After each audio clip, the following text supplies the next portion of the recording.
Hi అండి, అందరికీ నమస్కారం. అరటికాయ కూర, నాటు అరటికాయ కూర అనమాట. ఎంత బాగుంటుందంటే నోట్లో వేసుకుంటే ఇట్టే కరిగిపోద్దండి. ఈ నాటు అరటికాయలు ఎంత బాగుంటాయో మన దొడ్లో వేసుకున్నాయి. హైబ్రిడ్ కాయలు అయితే గట్టిగా ఉంటాయి, కానీ ఇవి చాలా బాగుంటాయండి. కూర వండుకున్నా, పులుసు వండుకున్నా, వెప్పుడు చేసుకున్నా ముక్కలు కోసుకొని నీటిలో వేసుకోవాలి. ఉల్లిపాయలు చిన్న చిన్న ముక్కలు కోసుకోవాలి.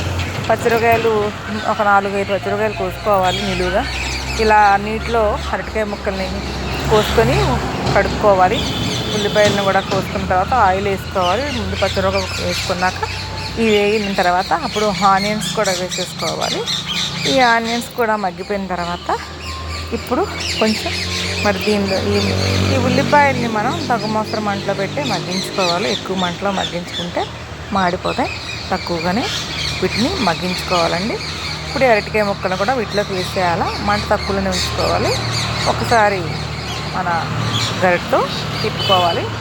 తిప్పి ఒక 2 నిమిషాలు మూత పెట్టి మగ్గబెట్టుకోవాలి. మరి నా ఛానల్ చూస్తున్న మీ అందరికీ థ్యాంక్స్ అండి. లైక్ చేయండి, షేర్ చేయండి, సబ్స్క్రైబ్ చేయండి, కామెంట్ చేయటం మాత్రం మర్చిపోవద్దండి. మరి ఇలా అరటికాయలు మగ్గుతూ ఉన్నప్పుడు కొంచెం ఉప్పు, కొంచెం పసుపు వేసుకుంటే ఈ కూర అరటికాయ ముక్కలు ఉప్పు అన్నీ పట్టి చక్కగా ఉడుకుతాయి. ఈ కూర నిజంగానండి చాలా బాగుంటుంది. అరటికాయ కూర మంచి ఆరోగ్యకరమైనటువంటి కూర. మరి బలహీనంగా ఉన్న వాళ్ళకి బలం వస్తుంది అన్నమాట ఈ కూర తింటే. దీంట్లో కార్బోహైడ్రేట్స్, ప్రోటీన్స్ అవన్నీ ఎక్కువగా ఉంటాయి. చాలా మంచిది. మరి అందుకని అరటికాయ కూర తినాలి. ఇలా అరటికాయ కూరలో పసుపు ఉప్పు వేసి మగ్గబెట్టుకున్న తర్వాత ఇది ఆల్మోస్ట్ ఇలా ఆయిల్లోనే మగ్గిపోతే తొందరగా ఉడికిపోద్ది అనమాట కూర. అయిపోయిన తర్వాత కొంచెం కారం కూడా వేసుకోవాలి.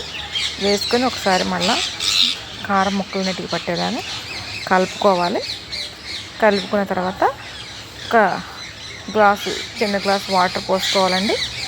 పోసుకొని ముక్క ఉడికించుకోవాలి.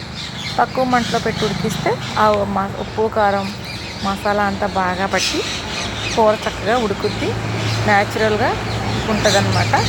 మసాలా వేసి వండుతారు, ఆ టేస్ట్ వేరే ఉంటుంది. అది మసాలాతో మిక్స్ అయి ఉంటుంది. కానీ ఇదైతే మనకి ఒరిజినల్ టేస్టే ఉంటుంది అన్నమాట. అందుకని ఎక్కువగా మనం ఒరిజినల్ టేస్ట్లో వండుకుంటేనే అసలు ఆ వెజిటేబుల్ టేస్ట్ ఏంటో మనకు తెలుస్తుంది. అందుకని మేము సాధారణంగా అన్నీ కూడా మసాలాలు లేకుండానే వండుకుంటామండి. ఏవో కొన్ని వంటలు మాత్రం ఖచ్చితంగా మసాలా వేసి వండుకుంటాం.